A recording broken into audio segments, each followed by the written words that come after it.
So, no, this is something I had thought about, and CNN is actually reporting it. Do you realize that their record-breaking event on Fox News was on Fox Business? Fox Business was their record-breaking event. Okay. That was the 24 million? 25 million. Fox Business. Hold on. Okay. Fox Business is harder to find on cable. It is. Hold on. Now they're juxtapose this one. This is Fox News. This is the Fox channel. Yeah. And they had half? Oh, it was devastating. That's devastating. But it is a little disappointing to hear about the 2 million for Trump or 2 something. Well, no, hold on. That's only 2 million between MSN and CNN. That doesn't count the C-SPAN. C-SPAN and everybody else. We switched to C-SPAN. And I was wondering what they were talking about. Why is everybody telling them to switch to C-SPAN? Well, that's because I didn't know it at the time. It was uninterrupted there. So right. There you go. So this is what CNN reports.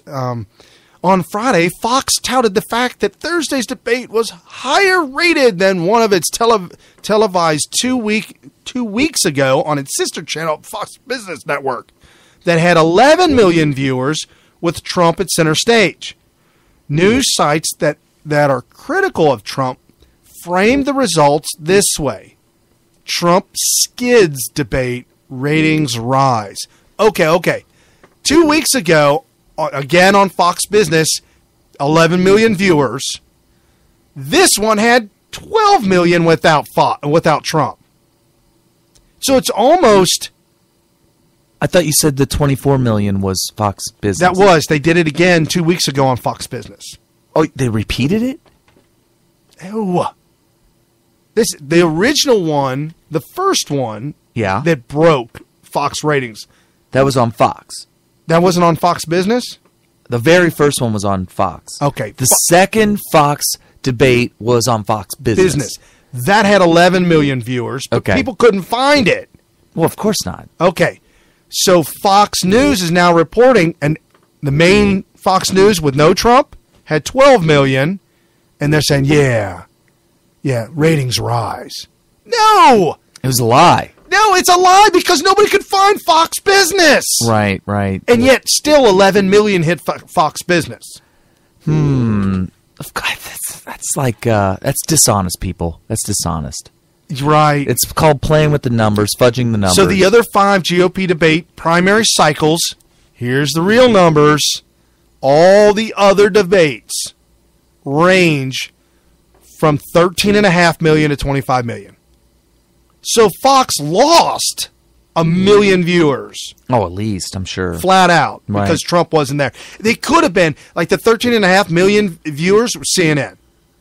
That was not. And let's Fox. be honest, because of the drama between Megyn Kelly and Trump, this was probably going to be in the 20 million range. Okay, here it is. Right. Perhaps a more fair comparison to Thursday night's debate is CNN's December 15th face-off, which had 18 million viewers. There you go. And I know that there was so much controversy drummed up about this Megyn Kelly versus Donald Trump. Certainly minimum of 18 million. Right. And this is another thing they say. Fox News also live streamed the debate on the internet. No streaming data has been released by the network, but heading into Thursday night, Trump knew his decision to forego the debate was a test of his ratings and magnetism. Quote, maybe Fox was going to have 20 to 25 million on that debate, but without Mr. Trump's participation, I think they may have a 1 to 2 million person debate. That was Trump's campaign manager. But the fact remains... Is it safe to say... They lost... It's very safe. 6 million. I was going to say 5, but 6. Right. Fair. Absolutely. Because they got 12. They should have got 18. They could have gotten more than 20 with the controversy. Right. So, 5 million just to be super safe. Minimum of 5 million viewers, which is like more than 50%.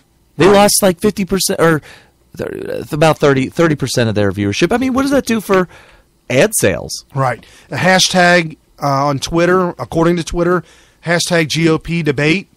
The candidates mentioned were about Trump, 36%, Cruz, 16%, Rubio, 13%. So they ended up attacking him anyway. The very opening of the Fox News debate was about Trump. Right.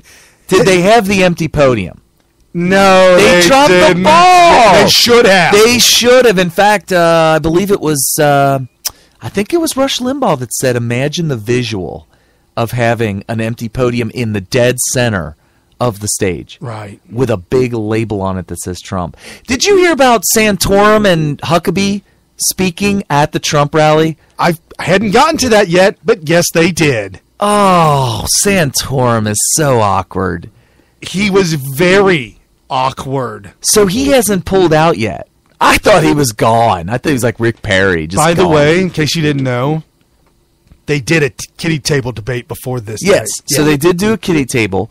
Apparently it was directly across the street from the event in Iowa. So when they were done with the kiddie table, they came directly over to the Trump event, which I'll tell you what, that really made Trump look so good to invite them over. Absolutely. So Santorum they shook hands. He welcomed them up. I mean, both the other candidates said, they had smiles on it. We're in it, you know, obviously we want to win it. But they had to know they are being hosted by the guy who is running the table on them.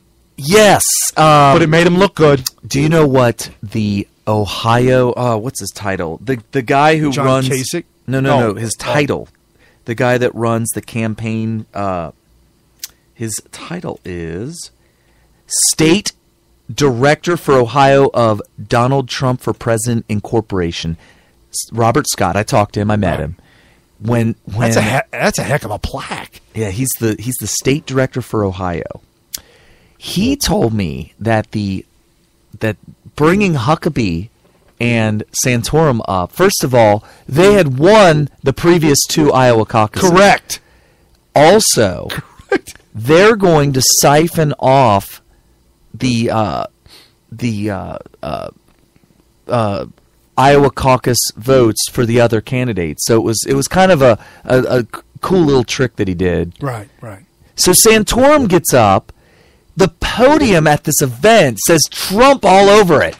Hold on, it says Santorum. It says, I'm going to stand to the side of the podium so you guys don't catch the word Trump under me. He was nowhere near far enough away from the podium. He was standing slightly ajar. All it made him look was crooked. And it made him look stupid. It made him look really stupid. Yeah. So if you're going to do that event at a Trump podium, own it. You got to own it. And Huckabee owned it. In fact, he even said something about it. He said, you know what? I'm not going to be able to get away from this thing, so I'm just going to stand in the middle so I don't look like a stupid idiot. Calling out... all he did was draw attention to the fact that it does say Trump in front of him. Yeah, Santorum's awkward. Let it be. Yeah. Right. So anyway. Santorum. No, that was hysterical. So Breitbart came out with his name's John Nolte. He writes for Breitbart. National Review goes full snob. What? Attacks Trump voters as ignorant bigots. Who is not attacking Trump voters as bigots? After a massive belly flop that was the poorly thought out, very poorly executed, and way late, quote, against Trump diatribe last week, National Review is apparently still so bitter that on Monday morning another fatal decision was made to attack everyday average Americans as stupid homophobes. You know what, though? It doesn't work because Obama. It doesn't hurt. It doesn't hurt. Obama has already done that to us. He did the bitter clingers. Right. He went to Pennsylvania and called all of the conservatives Bible-toting bitter clingers of their Bibles and guns. Right. And we all thought, oh, he is done politically. Well, guess what? He wasn't. No, and we have been attacked. Christians and conservatives have been attacked relentlessly for the past 8 years.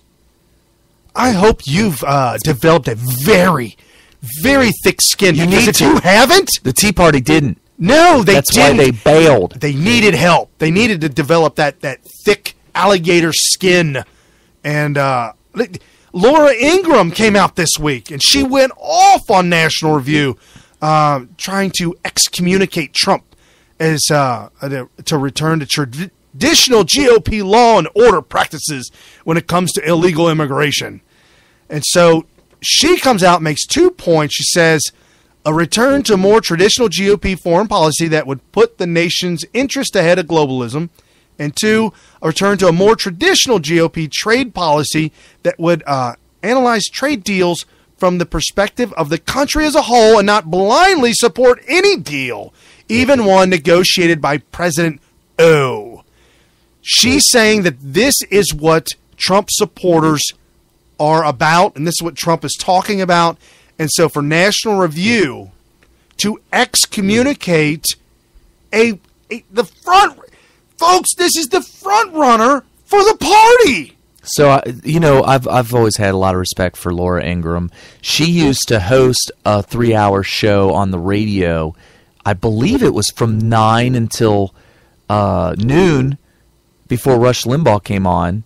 And it was like that for at least a year, maybe 2, while I was when I first started up in my business. So I would listen to her for like 2 years in the morning.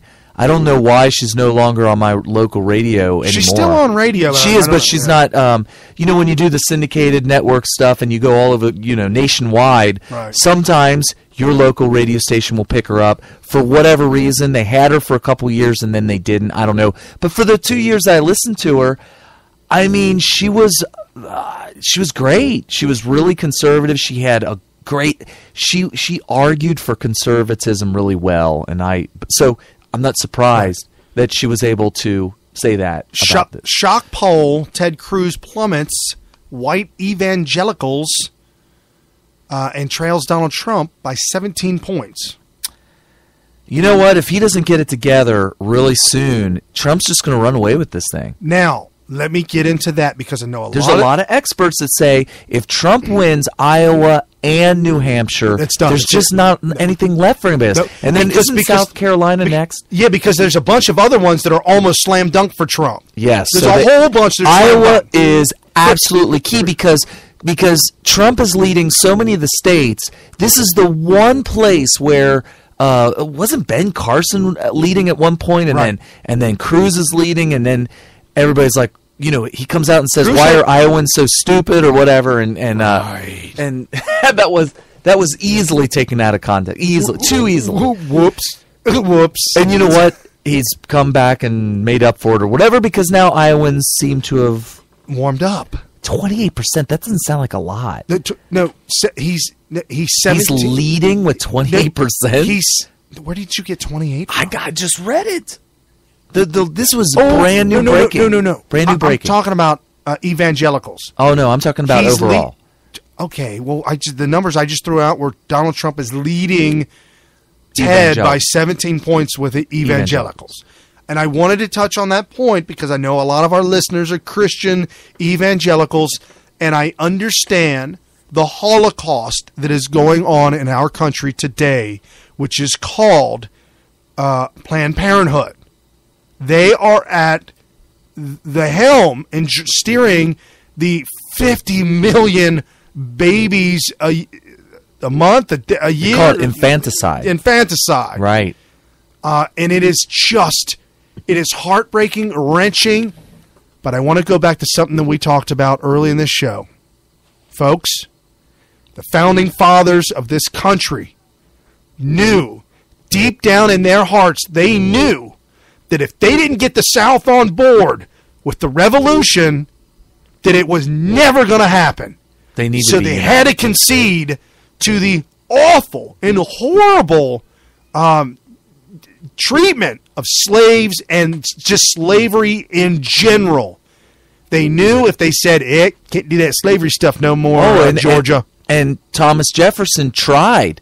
When he wrote the original Declaration of Independence, his original draft included railing against King George because of his enslavement, his insistence on pursuing or keeping slavery going. He thought that was an abomination. Right. So that was his first